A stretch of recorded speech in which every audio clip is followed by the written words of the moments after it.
Webinar is going to be on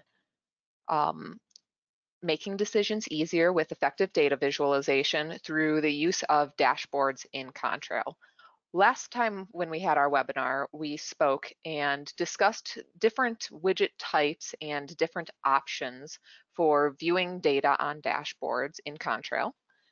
And with that, I'd like to take today to show a couple of examples on how we can go ahead and really bring in different data sources to look at data on a dashboard for more efficient use of this software and for making those decisions. So I am currently on the Contrail page. I'm just going to check something because I have a suspicion. I'm not sure if y'all are able to hear me or see my screen because I can't see that my screen is going.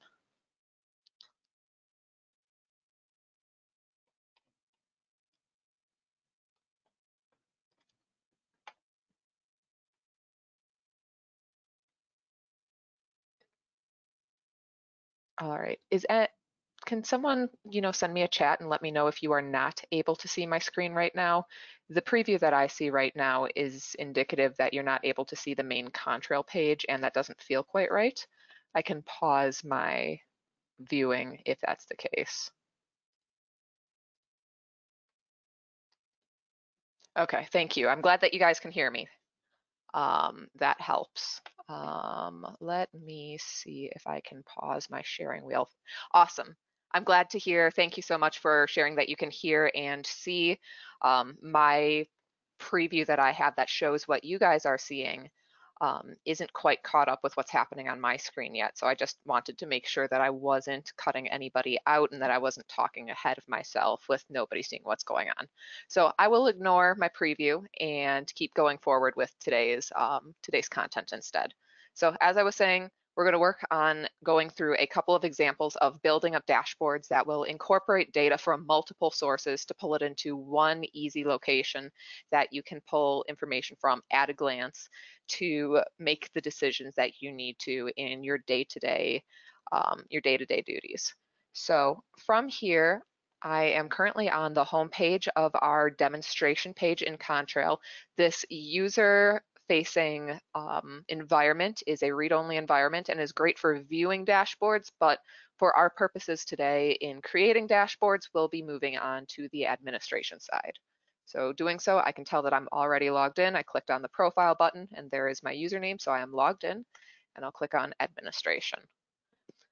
So one of the things that I am going to do today in preparation for our dashboards that we'll be creating is to define the area in which we will be looking at, define the area from which we'll be pulling the data.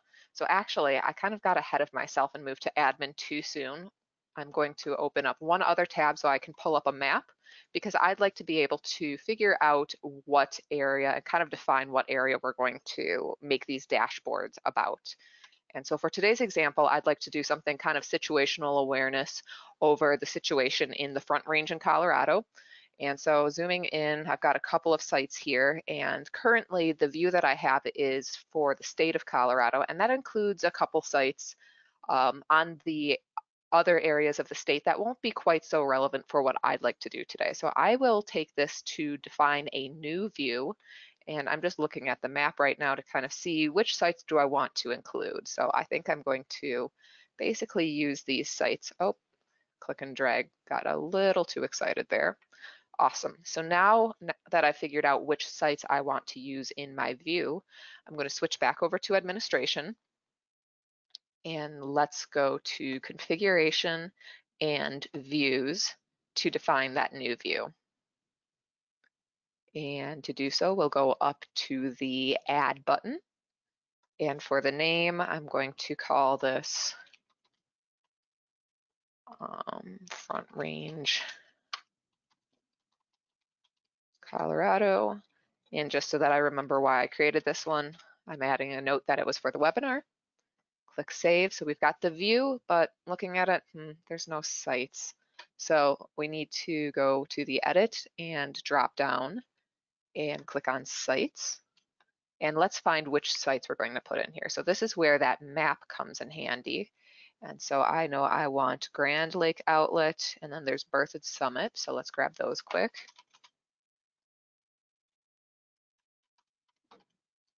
And just checking the boxes next to each site that we want here. Looking at it, we also want Carter Lake and Sugarloaf. So we'll do, oh, there's Carter right there. Let's grab that one. And so making new views can be a really easy, straightforward process just by creating the view and checking the boxes right next to it. What else do we want? Longmont, anyone with Longmont in it basically, or anything with Boulder in it. All right, that helps with sorting things out. So we'll go Longmont there, there, and there. Let's also add these two. And then finally, we'll add the weather station at the One Rain office. And that should be good. So now if I switch back to, and this is actually a new feature that should be coming out, I think next month, is in views. You will also see a preview now of what sites are included in that view on the map. So you can really get that kind of, what does this look like? Because this list of sites, it may be helpful if you know specifically where each site is, but this is giving me the full visual layout. So this is actually a new feature. I haven't seen this one live in our software yet, so this is really exciting. This should be coming out to you next month, I believe, with next month's round of updates. So here we go, we've got our view. Now let's get started on the dashboards. So two ways I can get there. If I want to go there from the page that I'm currently on, I can see that from reporting and then dashboards. Otherwise, from the main administration page, there's a tile for dashboards, and those will both take you to the same location. So from here, we've got, our existing list of dashboards. You'll see on this particular client that I'm logged into, we've got many of them. And all of these different widget dashboards will serve as examples for you should you wish to kind of see what all of these different widgets look like with all of their different presentation options. Again, you can see those from the home page of our demonstration page from demonstration.onerain.com, and then click on dashboards and you'll be able to see all of these widget dashboards that have been configured for you. But for today, we'll be creating something new completely. So I will go ahead and click on the Add button, and let's give this a name. So today, this one's going to be I'm going to call it situational, if I can spell it, situational awareness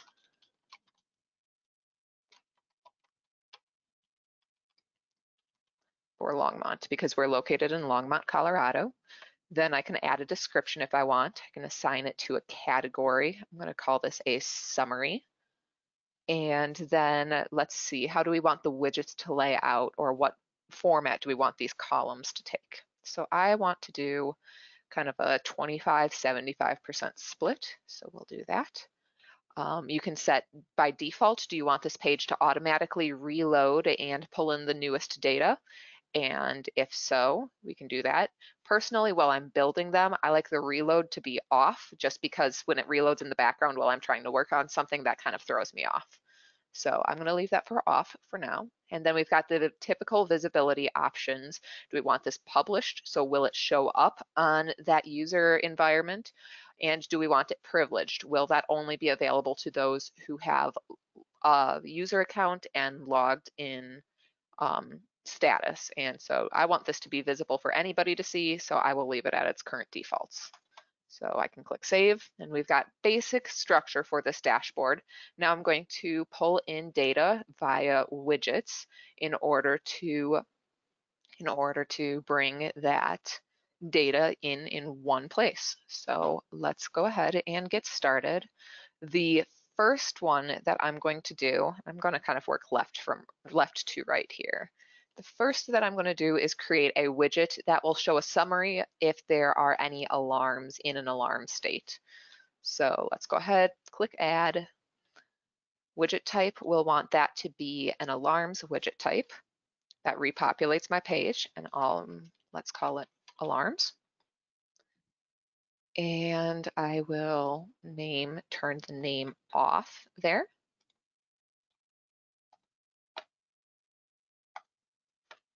Because I don't want that name to show as a label on the dashboard.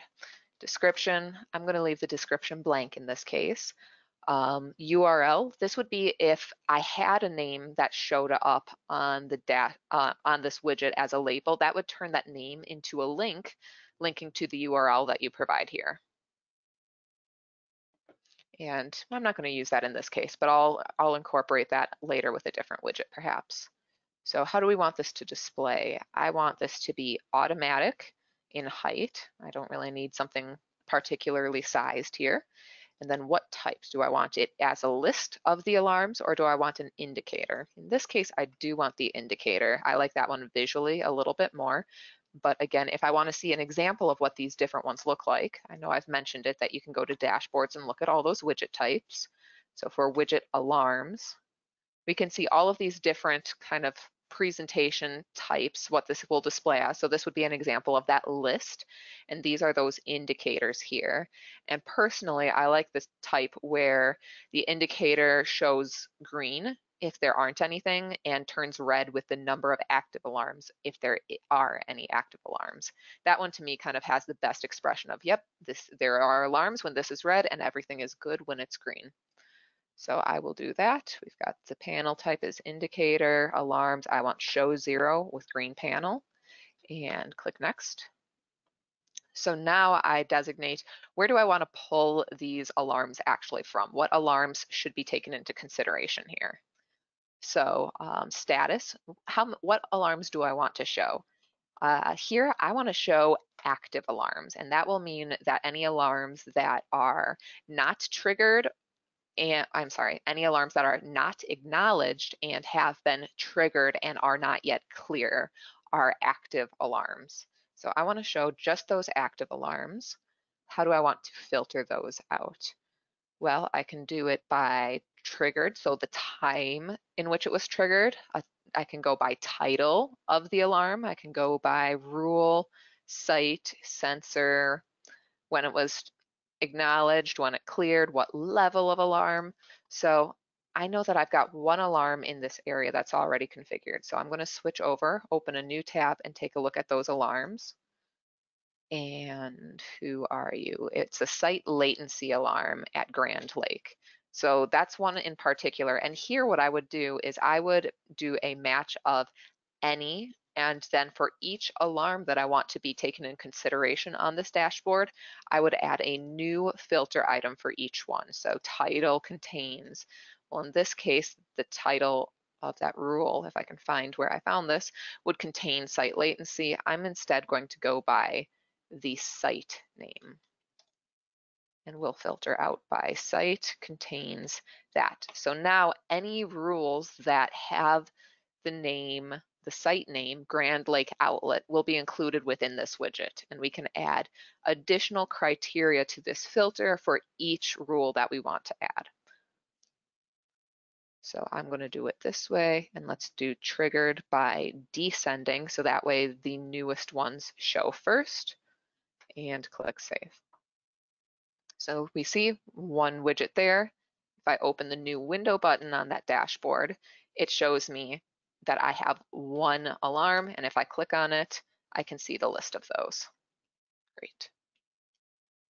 So I'm just kind of cleaning up after myself so I don't have quite so many tabs open. We've got one widget in place. Let's keep going. I will add next some rain accumulation widgets, kind of to tell me, well, what's the weather situation? Okay, got a question that just came in that I'll try to answer. We have active alarms will show acknowledged alarms that are still active or only those that have not been acknowledged, including auto-acknowledged. So this brings up a couple vocabulary words from alarms as well, including auto-acknowledged. In Contrail, we have the ability for alarms to be both automatically acknowledged and or require somebody to log in and manually acknowledge that. So in clarification of that, active alarms will show any alarms that have been triggered that are not yet clear or it will show alarms that have not been acknowledged even though they have already cleared. Technically, if an alarm has not been acknowledged, it will not completely clear until it has been acknowledged. So again, active alarms includes alarms that have not cleared or alarms that have not been acknowledged. Auto acknowledgement will happen basically when the alarm triggers if that setting is configured. I hope that that answers that question. So as I said, let's go ahead and add some rain accumulation widgets to this. And I'll click on the add again to add it into this column. This is going to use the accumulation widget type. So I'm selecting that one. And let's look at rainfall over the last 1 hour in this case, because I feel like 1 hour rainfall is going to be an easy to note metric, as well as it means something when you think about it to many people. It's something that's easy to conceptualize. So I'm going to call this 24. No, I just said I was going to do 1 hour, excuse me. 1 hour rainfall. And let's set up the display type. So again, I'm going with automatic height. In this case, I like using the tile panel type and set the accumulation. We'll do 1 hour in this case. And one of the things that I really like about the tile widget type is the ability to define colors that correspond with specific ranges of the data that come in. So in this case, I will assign 3 different categories for what criteria of rainfall we have, or what level of rainfall we're receiving. So here, let's do, and I don't see the color specifically that I'm looking for here, so I'm going to kind of create my own. I want a sort of a light grayish color for this first category, and that's going to represent that there has been no rain received. So if there's no rain, we will do from 0 up until 0.0,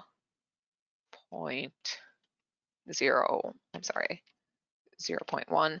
And one thing with this that I do want to point out is that the to field and the from field, and that just kind of, I'm trying to grab these categories for you. So the from field is going to be greater than or equal to this first value and less than this second value. So to ensure that you don't have any gaps within your ranges that you're setting up, you want to make sure that you have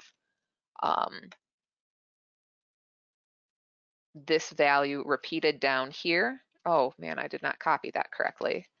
So that covers, we're going greater than or equal to that from value and less than that to value. And now it will be greater than or equal to this from value up until the next value that I designate. So we'll make that 0.3 inches. Then we'll go 0.3 up until about 1 inch, because that's definitely heavy rainfall. And actually, I'm going to adjust these categories a little bit because I want this first one to represent basically no rain. So we want no rain. And then the second category is going to be light rain. So I'm going to assign this kind of a shade of green. And then this next category is going to be kind of a moderate rainfall level. So let's make this a yellow color. And then finally, I want one more, so I need to click that plus button. 0.3 and all the way up. And so I'm going to leave this wide open here. And we'll make this a heavy rainfall. So we've got 3 colors corresponding with what level of rainfall have been there, plus an additional color if there is no rainfall occurring. So I think that's set up how I want. We'll see how it comes out when I assign the data. So let's click next. And here is where we'll actually assign what data should be taken into consideration for that widget. So this is where that view that I created at the start comes in handy. Currently it's looking at the Colorado view, but if I want just that sites from that specific range that I designated, I can switch to that front range view. And since this is looking at rainfall, I will switch to the rain increment sensor type here. And so what this does is it will only take into consideration data from the rain increment sensor type from that front range Colorado view. If I wanted, I could further filter what sites or what sensors I want in here by defining, well, the sensor name contains this, or the most recent report from this is before this date. But for me personally, I just want to see all of the rain increment sensors within this view regardless, so I will leave this as is. How do I want to order this by? I want to order this just to keep things consistent. Let's go by site name and in an ascending direction. Awesome. So let's take a preview as what this has turned out to. And I like this a lot, actually. Now we've got my alarm widget as well as 1 hour rainfall tiles that currently are all gray because there has not been any rainfall recorded in the last hour. And I'm pretty sure, based on the way that I set things up, that if there were rainfall, these would start changing colors based on that amount of rainfall that's been received in this time period. Cool. So now that we've got that, I'm going to go back to my dashboard and continue to add some more widgets. We've got another column I haven't even touched yet. So let's go there. And so that for the first one I'm going to do, I'm actually going to bring in an image from an external site to Contrail here. Because I think that that's one of the strong points from Contrail is we have the ability to bring in images and even sometimes cameras from other sites as long as those other sources will permit us to bring that content over. That doesn't necessarily apply to the data itself.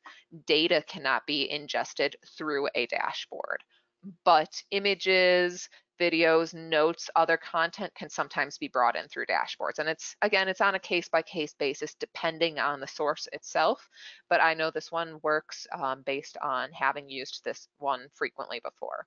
So I'm going to select my widget type, and that will be an image here. And I'm going to bring in a National Weather Service weather story. So I'm adding that title, but I don't really need the name to show up. So actually, no, I do want that name to show up because I'm going to turn that into a link that will show back to that National Weather Service office's homepage there. So I will leave that name there. We need a URL. I'll get to that in just a moment. And then height here, I like to go automatic, but I can specify what size I want it to be. So now let's go find that third-party source that I mentioned. I do have that already up in a link. So I'm going to switch over to my tab. This is weather.gov, and then I selected the specific forecast office that I want to look at. This is the forecast office that does forecasts for the Boulder, Longmont region, and so this will serve perfectly.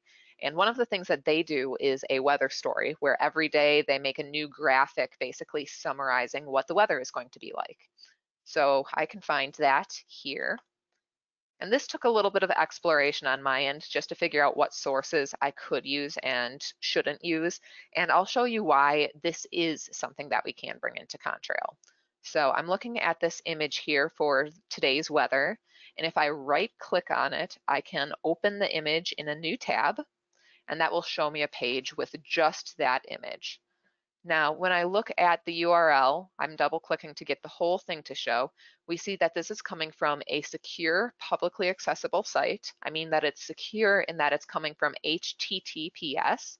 When you bring content into Contrail, we do want it to come from secure sources. If it is not from a secure source, it will need to be routed through the proxy first, so that way we can maintain the security on your page.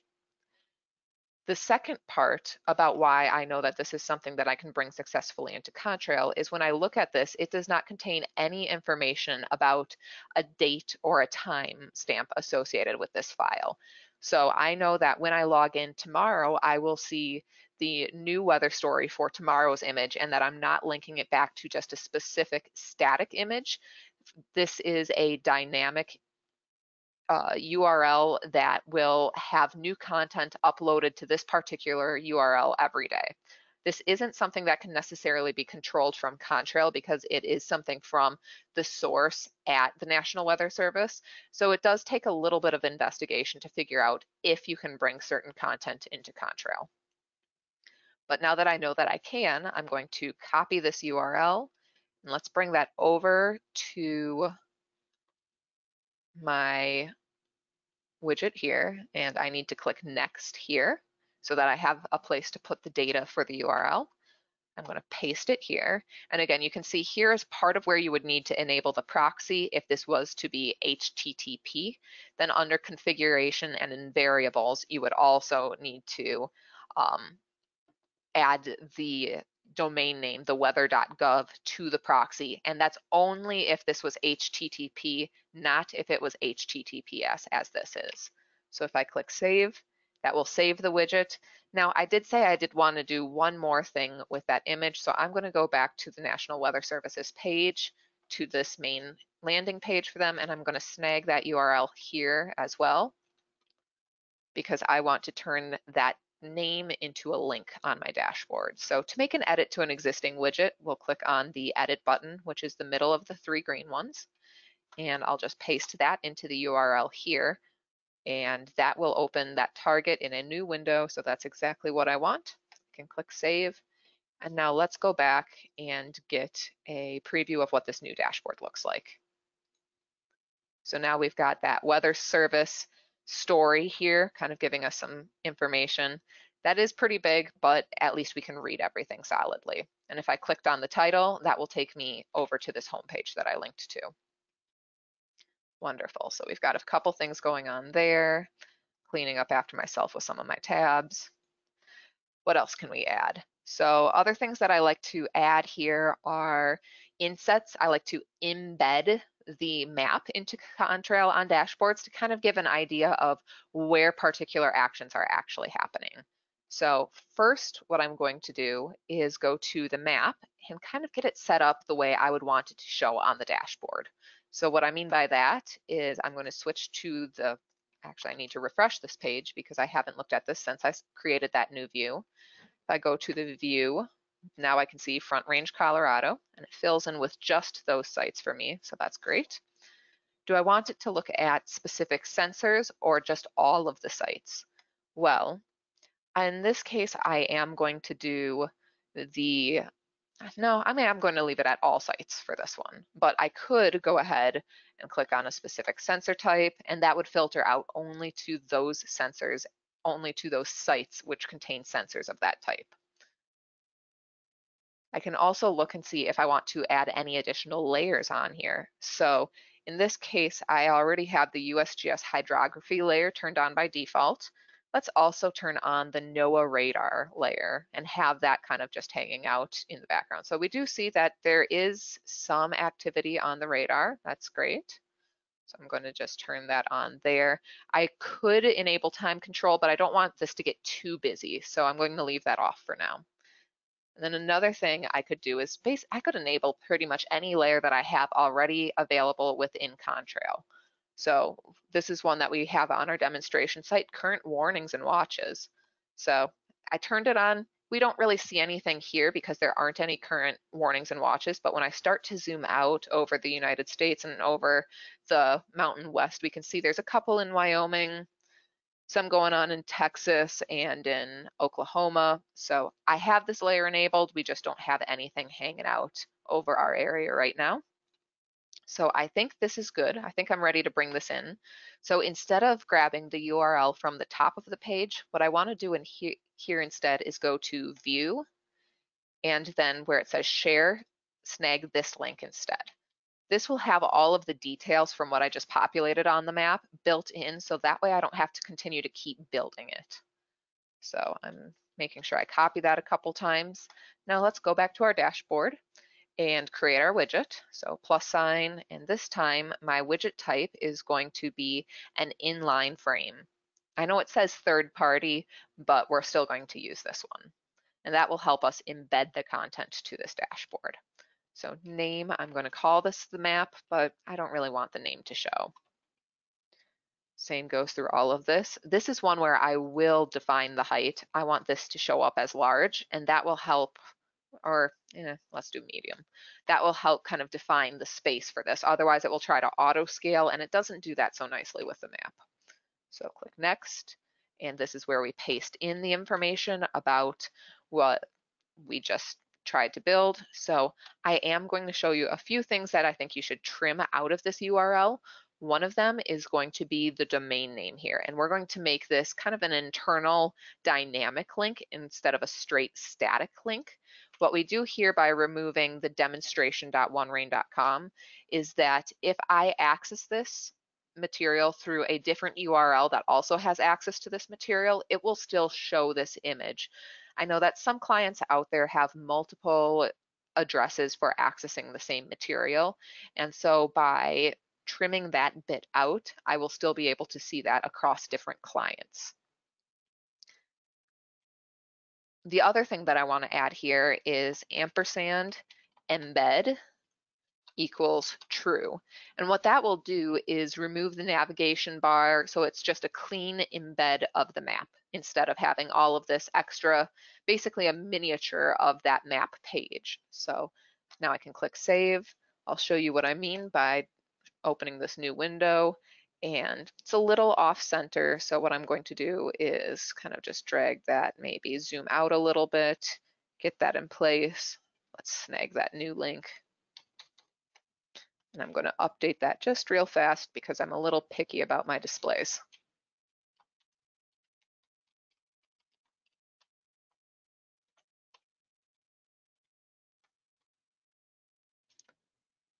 Okay, now let's refresh that. Awesome, I'm happy with, oh, did I miss my embed equals true? Well, I'll show you what I mean. Since I don't have that embed equals true, we have that navigation panel, basically all of that same content that is doubled up at the top here. And I don't want that, so I'm going to take all of that out. Oh, I misspelt embed, so not too smart there. Now that I spell that correctly and refresh, you can see that that removes that content and gives you a better picture of the map itself. Wonderful. So what else do I want to do? I'm going to do one more quick sensor here, sensor widget type, and then we'll move on to a different dashboard with a couple different widget types for a different purpose. So widgets, one more, let's do sensors. This time I'm going to show some stage data. So we'll title it stage. I don't want the name to display. I'm okay with the height being automatic. Panel time, panel type.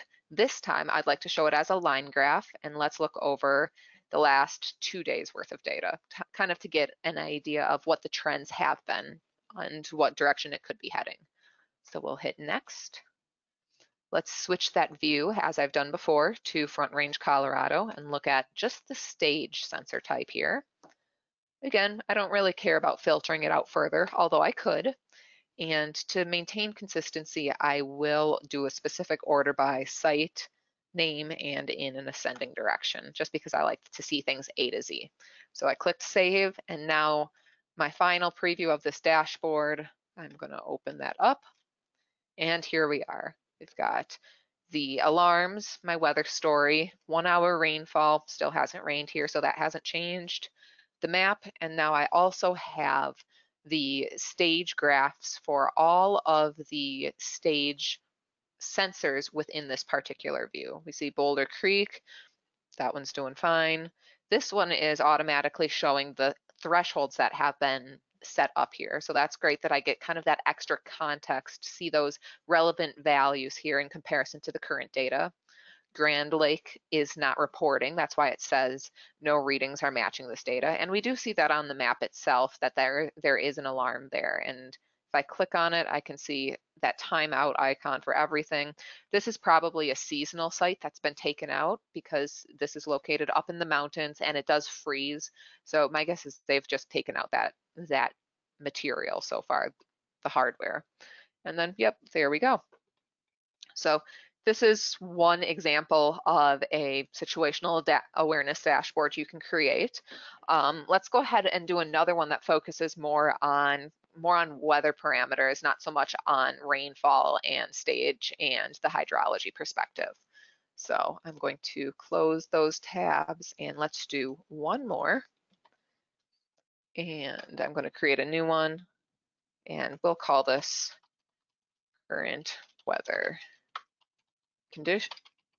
I'm terrible with my spelling today, I'm sorry, conditions. And again, let's go ahead, we'll assign this one weather category. And this time I'll do a 50-50 split, leave it published and click save. So now we've got the structure for this new dashboard. And what shall we do? Well, first one I'm going to do is we'll bring in data from a third-party source. One of the options that we have as a widget type is to bring in watches and warnings from the National Weather Service. So for my widget type, I'm going to scroll down and find weather.gov, third party. And I'm going to call this cool. I'm okay with the name showing this time, I think. So we've got that height is normal, that's fine by me. So let's click next. And now this page looks a little different, and this is where we need to do a little research to figure out what we want to show. So the filter this time I want to show by the state of Colorado. And we've got a couple different options for how you want to filter that data. Do we want to go by county, by zone, or by state? And these three types are actually all defined by the National Weather Service. That information can be found at alerts.weather.gov. And if I scroll down a little bit, we'll see different lists for state. We can see a zone list or a county list. And I'm going to sort by county this time. So let's look at that county list. And I can see, okay, we've got some codes here along with our county names, and that's going to come in handy in just a moment. So switching back to Contrail, let's specify county. And now we need to input what code we want to show. Well, so our office is located near Boulder County and near Weld County. So I'm going to do both of those. So Boulder County uses a code and it says COC 013. Well, to break this down, CO stands for Colorado. C is for county, so really all I need in Contrail will be those last three digits, the 013. So in here, let's do 013, and I'll indicate that this is Boulder County. Then let's do one more. Let's find Weld County on that list. And so I can see, yep, that is Weld, and that's going to be COC 123. So in this case, I just need 123, and that will be Weld County. So if I click save, we're back to this page. Let me show you a preview of that. Wonderful. So that worked exactly as I hoped to. There are currently no active watches, warnings, or advisories in Boulder or Weld County. And I can click on that link and it will take me to the Weather Service page that breaks down that information as well. And if there were any active watches, warnings, or advisories, those would show listed and have the text for those also listed out in here. Great. So what else do we want to do? Let's bring in another third-party source. This one is also relatively new. It's called, I'm not sure if you're familiar with the website called Windy. I like it a lot. It's got great visualizations, great maps. So we'll bring that in here. Windy is a third-party widget type.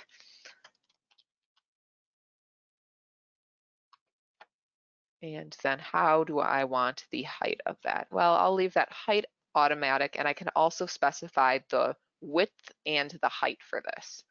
What other options? Let's do I want the pressure ISO lines to show? Sure, why not? Let's go for a little bit of extra information. Do I want to do a spot forecast? Again, why not?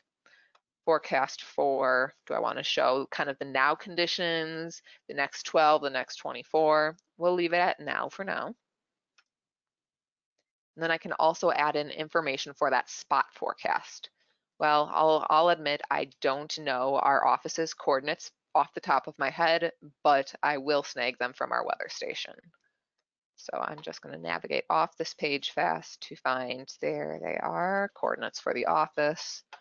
And let's paste that there. So we have latitude and longitude.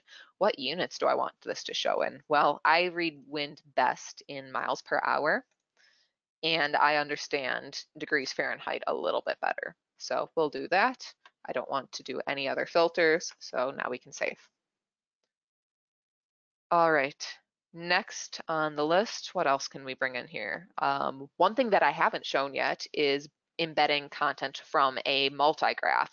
And that's a question that we get pretty frequently, actually, is kind of like how we did with those stage widgets, and they showed each sensor as its own graph. I often get the question, can I show sensors on multiple sensors on one graph on the same widget? And it's a yes, kind of an answer. So what I need to do first is create the multi-graph with that data. So I will switch myself over to the user side to kind of find what information I want to pull. And I'm going to pull some data from our weather station at One Rain. So let's look at that site in particular. And I think what I want to do is a multi-graph of air temperature and relative humidity. You know, when I look at weather conditions, typically I'll look at the air temperatures, the relative humidity, what the wind is like, and if it's going to be raining or not. That's just me personally when I go about my day-to-day business. So let's look at air temperature. We can click on the multi-graph button, and it's showing just the one thing, so we need to add additional sensors here. So let's go to Add, find that One Rain weather station. My other sensor that I want to add is going to be relative humidity. So we'll add, and we've got the two sensors showing, so we can click Graph. And ultimately, there isn't a limit to how many sensors you can show on a multi-graph. However, with that said, as you add more and more sensors, it will start to look more and more crowded on the graph. So I usually try to keep it to a lower amount of types of data that we show here. So this is great. I've got air temperature on my left side, the axis for that, and I've got relative humidity on the right side right there. And I am going to tweak this just a little bit because I do like my relative humidity to show from 0 all the way up to 100% because that is a fixed range. So if I want to change that option, I can click on Options, and under relative humidity, let's set the maximum value to 100 and the minimum to 0, because we know that there will never be negative 10% relative humidity, nor will there be 110% relative humidity. So I'm happy with that. That's all good, great. So from here, I think this is showing the range that I want to. It's showing the last 2 days of data. And so what I'll do is, again, take the URL from the top of this page, and let's go back to the dashboard so that I can create my widget. Similar to what we did with the map that we embedded on the last dashboard, it will be an iframe, an inline frame widget type, and I'll call this the multi-graph. Display height, we'll leave it at automatic for now. Click next, and let's paste that in there. Again, what I want to do, I'm going to trim out that extra domain because this is coming from inside of Contrail. Then a few things that I add to the end of the multi-graph is I do want to do and embed equals true. And let's click save, and we'll take a look at this, see how it works. So this is my page. Let's refresh it to get that new stuff in there. It's going to take me a minute because now I've got a lot of new stuff in there. There we are. And as we see, my graph kind of looks awful. I do not like that one bit. It's crunched, it's terrible to read, but we have a workaround for that. So I am going to look this one up because this is new for me as well. I'm referring to our widget inline frame, and there are some notes on how you can make this look a little bit better. For example, this one right here displays great. So in addition to embed equals true, I'm also going to add and plot underscore height equals, and then a number to display how many pixels high this should display in. So I'm going to copy that. Let's go back to my dashboard. We'll edit the data there. And at the end, let's paste that in. So now we have and plot underscore height equals 325 pixels. So let's see what difference that might have made. Back to my dashboard, refresh. Okay, so the graph looks better, but the widget itself doesn't. Now, that could very well be due to the fact that I don't have the right widget size in there. So I'm going to go back once more, edit, and instead of height being auto, let's go to height being medium here. See if that makes a difference. There we go. That's a better container for it. And I could continue playing with this a little bit. You'll see that, you know, my date and times don't quite line up with the graph. And really that's probably because this should be a different column spread. So this would be one of those that I would just kind of play with the layout a little bit until I really like the way that it looks. But you can see that we do now have the ability to make this display as a graph in here, and it looks a lot better than it did previously. Super. And there's my windy widget right there. I didn't show that off previously, but we've got it focused on where the office is located. We've got some information about the forecast, and the windy map is in there. I love this because it has a really great display of winds across the area, and you can see kind of the direction the winds are heading. I think this is a really cool third-party source.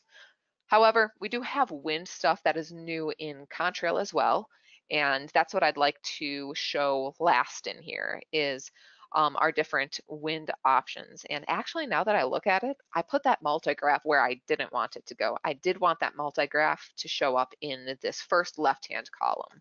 So first, let's go ahead, we'll move that. I could grab the arrow and try to drag and drop it over.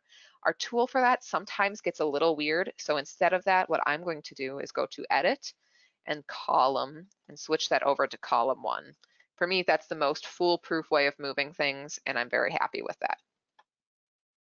So we'll add a couple more wind widgets, and then I'll open things up for questions. So let's get to it. Add. And first thing I'm going to display is a wind rows widget. So under widget type, let's select wind. And I'll call this my wind rows. And then I don't want that name to show, that's fine. Panel type, let's switch this to wind rows, as I said. And over what interval do we want to take this data? Now let's look 24 hours. And I can set the minimum and the maximum wind speeds if I want. I'm not going to here though. So we'll click next. And now it's asking for the keys to the data. Well, let's close out a few tabs just so that I can get myself laid out well here. And awesome, we'll close all the tabs. So in a new tab, I'll open up sites and find the site from which I want to do wind data. I want that one to come from the One Rain weather station. Do we not do wind data? Okay, I will not be pulling that from the One Rain weather station, and never mind. Let's see what I do actually have for wind data then in this view. So map, and then I'll switch to my front range view just to keep things consistent. And under sensors, let's look at wind speed. All right, so the closest wind speed to our office is going to be at the Longmont Municipal Airport, so we'll do that, I suppose. Wonderful, so let's go to that site in the admin side. Okay, so I know that site ID was KLMO, and let's just search that way. There you are. So wind speed, clicking on that sensor, and now you see it, now I have the key for this. So I can either highlight and copy it, or I can click the little copy button next to it. Go back, so we want the wind speed key there. And now let's find wind direction. So at the same site, there's a drop down from the breadcrumb, makes it easy for you to find. Wind direction, copy that key, add and paste. There we are, and save. And it's as easy as that. So what else can I do for wind? Let's see what other widget types we have for wind. We've got wind, let's do wind speed. All right, display, panel type. Yep, as I said, let's do wind speed. We can set the minimum and maximum values. And here as well, we can define specific colors to correspond with different ranges. So I love doing this, so we're going to do that again. So we'll do light winds. We'll call that like 0 to, well, yeah, 0 to 10. And I want that to show as, what about like this? That's a nice light green. I like that light green. How about 10 to 20? We'll make that, that's a bright yellow in comparison. Can we make it a softer shade of yellow? Softer yellow, wonderful. And then how about red? Again, that's kind of bright. Let's see if we can soften that out a little bit. Well, that's a little more pink, but it kind of fits the scheme here. So for that final range, we'll do 20 and up. Super. So click next, and let's find that site that we want to do here. So the view, switching to that front range view, and this time I will use the different filters. So sensor type here, I want to look at wind velocity, and I will specify my site that I want to pull from. So I'll do site ID contains, and then here I can see my site ID contains KLMO. So we'll do KLMO. And wonderful. Click save. Then one last widget, let's do wind direction too, just to kind of round everything out. So same as we've been doing, wind widget, we'll do direction, turn that off because I don't want that to display. Switch the panel type, let's look at wind direction. I'm not going to color code this one because I don't really know which directions are bad and which directions are good in our area. So we'll just leave it as it is. Click next. And again, sort out to that specific site that we've been looking at. Filter out to wind direction sensor type, and site ID contains KLMO for just that Longmont site, and click save. All right, we've got 6 widgets total. I think that's sufficient. Let's open up that new dashboard and see the work that's been done. So we have this wonderful dashboard, shows different weather conditions across the area. We've got air temperature, relative humidity, a third-party map showing. Currently this is showing wind, but we can also change these map details from within this panel too. So if I want to show, oh, what's the temperature instead? Oh, okay, that is wonderful. Look at that. All of these different things. We can see, does the National Weather Service have any active watches or warnings in our area? What is the wind like? So, and the cool thing is all of these are coming from different sources here. So for the wind, this is all METAR data. This is coming from aviation sites, airports across the country, brought in through the National Weather Service. My multigraph is looking at Alert 2 data from OneRain's proprietary Alert 2 network. And we're able to see all of this on one page and take into consideration the data that's coming from different sources that help complement your own network. I mean, that's really that's one of the best things about Contrail, I think, is that sometimes you might have gaps within your own network. You might not be able to have sites in every location that you want to, or you might not have the funding to do so. Well, Contrail can bring in data from the USGS, from HADS, from the National Weather Service, from CDEC, from so many different sources that are publicly available. So that way you can look at that data alongside your own data and help fill in some of the gaps in your own network. So I hope that this has been helpful for you in looking at these different ways of looking at data on dashboards. Again, if you're ever looking for further examples, you can come to our site at demonstration.onerain.com and look at dashboards. This is a public-facing page, at least this user side is, and you'll be able to see different examples, including the 2 that I created today. I'll leave those up for a little while. And those are down here at the bottom, situational awareness. And I'll also label that these were ones that I created for the November webinar. Additional examples, should you want them, can be found at onerain.com. And let's load that page real fast. Or maybe take another minute or 2. Sorry, my internet is running slow today. And then under company, we can look at our customers. And here you'll see a list of some of our clients that have public-facing sites with really awesome examples for dashboards. So you can see what other folks are doing with the same software and see if any of those are similar to what you'd like to do on your end. If you have questions on how anything is set up, please feel free to reach out to me at contrail.support@onerain.com or give us a call, and I'd be happy to walk through it with you. If we can schedule a personal private webinar just to walk through these examples, kind of get that hands-on experience.